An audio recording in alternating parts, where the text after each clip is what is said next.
નબળા ચોમાસાને લઈ ખેડૂતોમાં ચિંતા, વાવણીની તૈયારી પૂર્ણ પણ મેઘરાજા ગાયબ.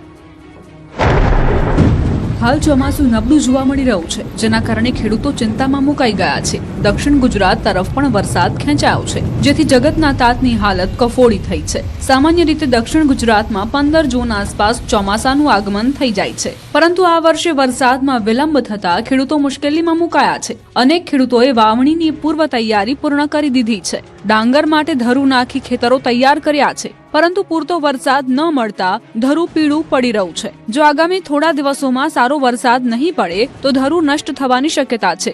આવી સ્થિતિમાં ખેડૂતોને ફરીથી ધરું તૈયાર કરવું પડશે, જેના કારણે ખર્ચમાં વધારો થશે અને સમય પણ બગડશે. સુરત સહિત દક્ષિણ ગુજરાતના અનેક વિસ્તારોમાં નાના અને મધ્યમ ખેડૂતો ડાંગર, તુવેર અને સોયાબીન જેવા ખરીફ પાક પર નિર્ભર છે. વરસાદના અભાવે વાવણી અટકી જતા તેમની આવક અને જીવન નિર્વાહ પર સીધી અસર પડી રહી છે. ખેડૂતોનું કહેવું છે કે ખેતી માટે જરૂરી તમામ તૈયારીઓ પૂર્ણ થઈ ગઈ છે, પરંતુ હવે માત્ર સારા વરસાદની રાહ છે. જો ટૂંક સમયમાં મેઘરાજા મહેરબાન નહીં બને તો આ સિઝનમાં ખેડૂતોને ભારે નુકસાન વેઠવવાનો વારો આવી શકે છે. ખેડાના કપડવંજમાં ફટાકડાની ફેક્ટરીમાં બેદરકારીનો બ્લાસ્ટ, આસપાસના મકાનોમાં તિરાડો પડી. ફોન ચાલુ હતો ને બીજો ધડાકો એટલો જોરદાર થયો કે તેના ગોળા ઉડી ઉડીને છે ઘર નતા બાહુદી આવી ગયા. તોરણો બધો તૂટી ગયો, વાસણ બધો ભૂઈ પડી ગયો, ઘરોની દિવાલો બધી હતી તે તરારું પડી ગયું.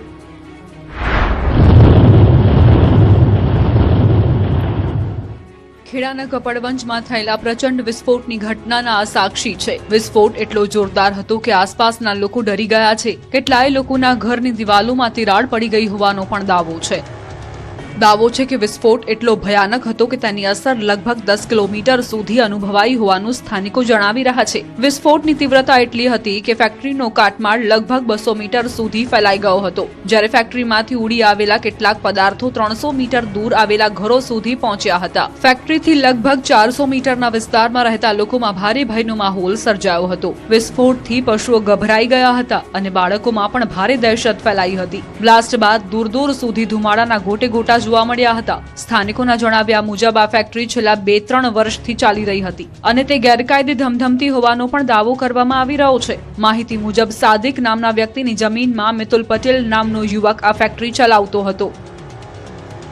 સ્થાનિકોના કહેવા મુજબ પહેલા 1 અને ત્યારબાદ સતત 2 એમ કુલ 3 પ્રચંડ બ્લાસ્ટ થયા હતા. તેઓએ દાવો પણ કર્યો છે કે 3 વર્ષ પહેલા જ્યારે ફેક્ટરી શરૂ થઈ હતી ત્યારે વિરોધ થતા થોડા સમય માટે તેને બંધ કરાવવામાં આવી હતી. આ સમગ્ર મામલે કપડવંજ કોંગ્રેસ શહેર પ્રમુખ નીતિનભાઈ પટેલે પણ પ્રતિક્રિયા આપતા તંત્રની સંડોવણી હોવાની શક્યતા વ્યક્ત કરી છે. અત્યાર સુધીમાં આ દુર્ઘટનામાં કુલ 6 લોકો ઈજાગ્રસ્ત થયા હોવાનું સામે આવ્યું છે, જેમાંથી 2 લોકોની હાલત ગંભીર છે. રાજકોટના જંગલેશ્વર ડિમોલેશનમાં નાસ્તા અને પાણી બાદ હવે વિડીયોગ્રાફીના બિલનો વિવાદ, સામાજિક આગેવાને ઉઠાવ્યા સવાલ.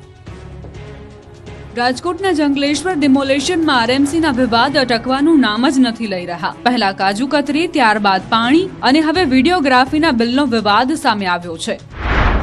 જંગલેશ્વર ડિમોલેશન દરમિયાન વિડીયોગ્રાફીનું પણ અધધ બિલ મુકાયું હોવાનું સામે આવ્યું. 3 દિવસના વિડીયોગ્રાફીનું કુલ 20 લાખથી વધુ રૂપિયાનું બિલ મુકાયાનો દાવો છે. સૂત્રોનું માનીએ તો વિડીયોગ્રાફી માટે બાલાજી નામની એજન્સીને કામ સોંપવામાં આવ્યું હતું. 3 દિવસમાં 20 લાખ રૂપિયા બિલ પહોંચતા સવાલો ઉઠ્યા છે. બીજી તરફ મનપાએ કાજુકતરીનું ઠીકરું પત્રકારો પર ફોડ્યું હોવાનો આરોપ છે. મનપા કમિશનર તુષાર સુમેરા દ્વારા આયોજિત પ્રેસ કોન્ફરન્સમાં પત્રકારોને નાસ્તો કરાવાયો હતો, જેનું 150 ડીશનું 34,650 રૂપિયા બિલ મુકાયું છે. જો કે વાયરલ થયેલા ફોટામાં 150 પત્રકારો અને નાસ્તાની ડીશમાં ખજૂર રોલ સહિતની વસ્તુઓ ન દેખાતા સવાલો ઉઠ્યા છે. આ તરફ રાજકોટના સામાજિક આગેવાન પુરુષોત્તમ પીપળિયાએ પાણીના બિલ મુદ્દે પોસ્ટ કરી છે. તેમણે સામાજિક આગેવાન હરિસિંહ સુચરિયા સાથે ટેલિફોનિક વાતચીતની ઓડિયો ક્લિપ વાયરલ કરી છે, જેમાં હરિસિંહ સુચરિયાએ 5000 બોટલ પાણી વિતરણ કર્યું હોવાનો દાવો કર્યો. સાથે જોઈએ તેટલી બોટલ 2 રૂપિયામાં આપવાનો દાવો પણ કર્યો. મહત્વનું છે કે આરએમસી તંત્રએ આ જ બોટલ 8 રૂપિયામાં ખરીદી હોવાનો દાવો છે. ડિમોલેશન પર થયેલા ખર્ચના બિલ જોઈ સ્થાનિકો પણ ચોંકી ઉઠ્યા છે. બિલને લઈ સ્થાનિકોએ પોતાના મંતવ્યો જણાવ્યા. સ્થાનિકોએ કહ્યું કે ડિમોલેશનના ખર્ચના નામે અધિકારીઓએ ફક્ત ખાધું નથી પરંતુ જમી ગયા છે. તેમણે કહ્યું કે કોરોના સમયે અમે પણ 45 દિવસ સુધી 2 થી 3 હજાર લોકોને જમાડ્યું, પરંતુ અમારો ખર્ચ માત્ર 7,45,000 આસપાસ હતો અને મનપાએ ડિમોલેશન દરમિયાન 3 દિવસમાં 27 લાખનો ધુમાડો કર્યો છે. સુરતના નાસિરનગર ડેમોલેશન મામલે સ્થાનિકો માટે કરાઈ વૈકલ્પિક વ્યવસ્થા. સુરતના નાસિરનગર ડેમોલેશન મામલે હાઈકોર્ટે સ્થાનિકો માટે વૈકલ્પિક વ્યવસ્થા કરવાનો આદેશ આપ્યો છે. હાઈકોર્ટની ટકોર બાદ સ્થાનિકો માટે વૈકલ્પિક વ્યવસ્થા કરવા તંત્ર હરકતમાં આવ્યું છે. નાસિરનગરના અસરગ્રસ્તોને હંગામી ધોરણે ભરીમાતા કમ્યુનિટી હોલમાં રાખવામાં આવશે. કમ્યુનિટી હોલમાં વીજળી, પાણી, પંખા, લાઇટ અને શૌચાલય સહિતની પ્રાથમિક સુવિધાઓ ઉપલબ્ધ કરાવાશે. Central zone incharge assistant municipal commissioner DD પટેલે આ આદેશ આપ્યો છે. વૈકલ્પિક વ્યવસ્થા થઈ જતા હવે સ્થાનિકોએ રાહતનો શ્વાસ લીધો છે. મહત્વનું છે કે નાસિરનગર ડેમોલેશન મામલે હાઈકોર્ટે તંત્રને વેધક સવાલો પૂછ્યા હતા, જેનો જવાબ સોમવાર સુધીમાં રજૂ કરવા પણ હાઈકોર્ટે આદેશ આપ્યો છે. હાઈકોર્ટે સવાલ કર્યો છે કે ડેમોલેશન મનપા દ્વારા કરવામાં આવ્યું છે કે નહીં અને 100 થી વધુ મકાનો પાડવા મુદ્દે કમિશનરને ફરિયાદ કરવામાં આવી છતાં એફઆઈઆર દાખલ કેમ નથી થઈ. સૌની નજર હવે સુરત મહાનગરપાલિકા તંત્રના જવાબ પર છે.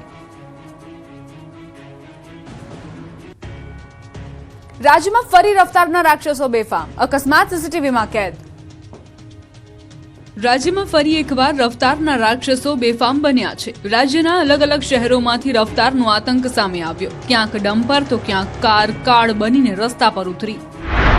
જુઓ આ દ્રશ્યો, જેમાં બે કાર વચ્ચે જોરદાર ટક્કર થાય છે. દ્રશ્યો અમદાવાદના છે. અહીં શેલા તરફ જતા યોગ સર્કલ પાસે અકસ્માત સર્જાયો, જેમાં 3 થી વધુ લોકો ઈજાગ્રસ્ત થયા. સીસીટીવી ફૂટેજમાં જોઈ શકાય છે કે 4 રસ્તા પરથી એક સફેદ રંગની કાર પસાર થઈ રહી છે, ત્યારે જ એક કાળા રંગની કાર અન્ય રસ્તા પરથી પૂરપાટ ઝડપે આવે છે અને બંને કાર વચ્ચે જોરદાર ટક્કર થઈ જાય છે. દુર્ઘટના એટલી ગંભીર હતી કે કારના ફૂરચે ફૂરચા ઉડી ગયા. સમગ્ર મામલે પોલીસે વધુ તપાસ શરૂ કરી છે.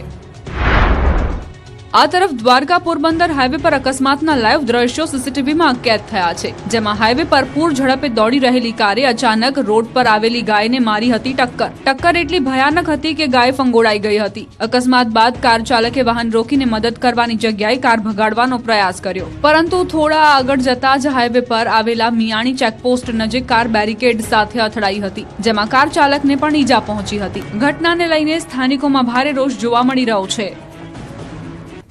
અકસ્માતમાં માતા પિતાએ ગુમાવી ફૂલ જેવી બાળકીઓ. સુરત અને રાજકોટમાં રફતારના રાક્ષસોએ માસૂમ બાળકીઓનો ભોગ લીધો. સુરતમાં ડમ્પર માતેલા સાંઢની જેમ બાળકી પર ફરી વળ્યું, જ્યારે રાજકોટમાં કાર ચાલકે બાળકીનો ભોગ લીધો. સુરત શહેરના ભેસ્તાન વિસ્તારમાંથી પણ હૃદયદ્રાવક ઘટના સામે આવી. અહીં બેફામ ડમ્પરે મોપેડને અડફેટે લેતા 22 વર્ષીય મહિલા અને તેની માત્ર 3 વર્ષની માસૂમ દીકરીનું ઘટના સ્થળે જ કરુણ મોત નીપજ્યું. પ્રાથમિક માહિતી મુજબ મહિલા પોતાની દીકરી સાથે મોપેડ પર ડિંડોલી આવાસ તરફ જઈ રહ્યા હતા, ત્યારે પાછળથી આવેલા ડમ્પરે ટક્કર મારી હતી. અકસ્માત એટલો ગંભીર હતો કે બંનેના ઘટના સ્થળે જ મોત થયા. પોલીસે ડમ્પર ચાલકની અટકાયત કરીને તેની સામે કાયદેસરની કાર્યવાહી શરૂ કરી છે. અકસ્માત કેવી રીતે સર્જાયો અને તેમાં બેદરકારીનું ચોક્કસ કારણ શું હતું તે અંગે ભેસ્તાન પોલીસ વધુ તપાસ કરી રહી છે. આ કરુણ ઘટનાએ એક જ ક્ષણમાં માતા અને માસૂમ દીકરીનો જીવ લઈ લીધો છે, જેના કારણે પરિવાર પર આભ ફાટી પડ્યું છે. સમગ્ર વિસ્તારમાં શોકનું વાતાવરણ છવાઈ ગયું છે. આ ઘટના બાદ હવે રફતારના રાક્ષસો પર બ્રેક લગાવવા માંગ ઉઠી છે. આ તરફ રાજકોટમાં એક સગીરે ફૂલ જેવી બે બાળકીને કચડી નાખી, જેમાં 4 વર્ષીય એક બાળકીનું મોત થયું, જ્યારે અન્ય બાળકીને ગંભીર ઈજા પહોંચી. શહેરના કુવાડવા રોડ વિસ્તાર પાસે ચામુંડા સોસાયટીના મેદાનમાં બાળકીઓ રમી રહી હતી. દરમિયાન સગીરે સ્ટેરિંગ પરથી કાબુ ગુમાવતા બાળકી કારની અડફેટે આવી ગઈ. મૃતક બાળકીના પિતાએ નોંધાવેલી ફરિયાદમાં આરોપ મૂક્યો છે કે કાર ચાલકે ગફલત ભરી અને બેદરકારીપૂર્વક કાર ચલાવી અકસ્માત સર્જ્યો હતો, જેના કારણે તેમની પુત્રીનું મોત થયું છે. પોલીસે ફરિયાદના આધારે તપાસ શરૂ કરી છે. રાજ્યમાં 4 પગનો આતંક પણ યથાવત. ક્યાંક શ્વાને બચકા ભર્યા, ક્યાંક આખલાએ રોક્યો રસ્તો. રાજ્યમાં રખડતા શ્વાન અને આખલાઓનો આતંક સતત વધી રહ્યો છે. દ્વારકાથી લઈને અરવલ્લી અને રાજકોટ સુધી લોકોના જીવ જોખમમાં મુકાઈ રહ્યા છે. ક્યાંક હડકાયા શ્વાને એક સાથે 4 લોકોને બચકા ભર્યા, તો ક્યાંક આખલાઓની લડાઈથી બજારમાં અફરાતફરી મચી ગઈ. બીજી તરફ રાજકોટના જેતપુરમાં તો ઘર પાસે સૂતેલા 3 વર્ષના માસૂમ પર શ્વાને હુમલો કર્યો. સૌપ્રથમ વાત દ્વારકાના ખંભાળિયાની, જ્યાં હડકાયા શ્વાને જી સોસાયટી અને ધરાનગર સહિતના વિસ્તારોમાં આતંક મચાવ્યો. સમગ્ર ઘટનાના સીસીટીવી દ્રશ્યો પણ સામે આવ્યા છે, જેમાં શ્વાનનો હુમલો સ્પષ્ટ જોઈ શકાય છે. એક વૃદ્ધ સાથે બાળક જઈ રહ્યું છે, તેના પર શ્વાન હુમલો કરે છે. વૃદ્ધ બાળકને બચાવવા પૂરેપૂરું જોર લગાવી દે છે. શ્વાનના ભસવાનો અવાજ આવતા આસપાસના લોકો મદદે દોડી આવે છે. આ હડકાયા શ્વાને 4 લોકોને હોસ્પિટલ પહોંચાડી દીધા હતા. તો બીજી તરફ અરવલ્લીના ભિલોડા બજારમાં બે આખલાઓ વચ્ચે થયેલી લડાઈએ ભારે દોડધામ મચાવી. રસ્તા પર સામસામે આવી ગયેલા આખલાઓએ બજારમાં અફરાતફરી સર્જી હતી. વાહન ચાલકો અને રાહદારીઓ જીવ બચાવવા દોડ્યા હતા, જ્યારે વેપારીઓમાં પણ ભયનો માહોલ જોવા મળ્યો હતો. જ્યારે રાજકોટ જિલ્લાના જેતપુરના નવાગઢ વિસ્તારમાં વધુ એક ચોંકાવનારી ઘટના સામે આવી છે. ઘર પાસે ખાટલા પર સૂતેલા 3 વર્ષના બાળક પર રખડતા શ્વાને હુમલો કરી તેને ઢસડી જવાનો પ્રયાસ કર્યો હતો. માતા પિતાએ સમયસર દોડી જઈ બાળકને બચાવ્યું, પરંતુ બાળકને ગંભીર ઈજાઓ પહોંચતા સારવાર માટે હોસ્પિટલમાં ખસેડવામાં આવ્યો છે. રાજ્યના અનેક શહેરોમાં રખડતા શ્વાન અને ઢોરનો વધતો આતંક હવે સામાન્ય લોકો માટે મોટો ખતરો બની રહ્યો છે. સ્થાનિકો પાલિકા અને તંત્ર પાસે તાત્કાલિક કાર્યવાહી કરીને રખડતા પશુઓ અને શ્વાનોને પકડવાની માંગ કરી રહ્યા છે. જસદણમાં હડકાયા શ્વાનનો આતંક સામે આવ્યો. એક વ્યક્તિ પર 2 શ્વાને હુમલો કર્યો. છત્રી બજારમાં શ્વાન તૂટી પડ્યા. 10 જગ્યાએ શ્વાને બચકા ભર્યા. 15 દિવસથી હડકાયા શ્વાનનો આતંક યથાવત છે. અનેક લોકો પર શ્વાને હુમલા કર્યા છે. શ્વાનના ડરથી બાળકો ઘરની બહાર નથી નીકળી રહ્યા. 3 થી 4 શ્વાને પકડી પાડવા માટે માંગ ઉઠી છે. ગીરના સિંહો માનવ લોહીના કેમ બન્યા તરસ્યા? વન્યજીવ નિષ્ણાંતોએ કર્યો અભ્યાસ.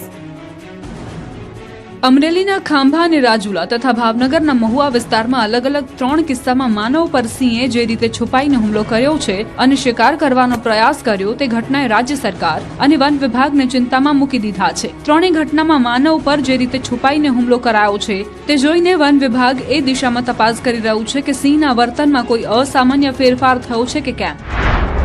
શિકારની પદ્ધતિની દ્રષ્ટિએ આ વર્તન સુંદરવનના વાઘ અથવા દીપડામાં જોવા મળતા હુમલા સાથે વધુ સામ્યતા ધરાવે છે. વન્યજીવ નિષ્ણાંતો પણ માને છે કે એકમાત્ર ઘટનાના આધારે ગીરના સિંહોને માનવભક્ષી જાહેર કરી શકાય નહીં. તેમ છતાં શિકારની નિયતથી થયેલો હુમલો નોંધપાત્ર છે અને તેના વૈજ્ઞાનિક કારણો શોધવા જરૂરી છે. કારણ કે ગીરમાં સિંહોની વધતી સંખ્યા, માનવ વસાહતો તરફ તેમનો સતત સંપર્ક અને બદલાતી પરિસ્થિતિઓ વચ્ચે તેમના વર્તનમાં કોઈ પરિવર્તન થઈ રહ્યું છે કે કેમ તેની તપાસ કરાશે. આ તરફ અમરેલીના ખાંભાના ચતુરી ગામ આસપાસથી વધુ 3 સિંહને પાંજરે પૂરવામાં આવ્યા છે. ઘટનાના પ્રથમ દિવસે પણ 5 સિંહને પાંજરે પૂર્યા હતા. આમ અત્યાર સુધીમાં આ વિસ્તારમાંથી કુલ 8 સિંહને વન વિભાગે પાંજરામાં કેદ કર્યા છે. દાવો છે કે પકડાયેલ એક સિંહની ઉલટીમાંથી બાળકના અવશેષો મળ્યા છે. અન્ય પકડાયેલ સિંહોના પણ સેમ્પલ લઈ તપાસ માટે મોકલવામાં આવ્યા છે. બીજી તરફ અમરેલીમાં એક જ દિવસમાં 3 સિંહ બાળના મોત મામલે વન વિભાગ દોડતું થયું છે. દલખાણીયા ગામના રેવન્યુ વિસ્તારમાંથી સિંહ બાળના મૃતદેહ મળી આવ્યા હતા. રેવન્યુ વિસ્તારમાં સિંહ બાળનો મૃતદેહ કોઈ ફેંકી ગયું હોવાની પણ આશંકા છે. દલખાણીયા રેન્જના આરએફઓએ ઘટના છુપાવવાનો પ્રયાસ કર્યો હોવાની ચર્ચા છે.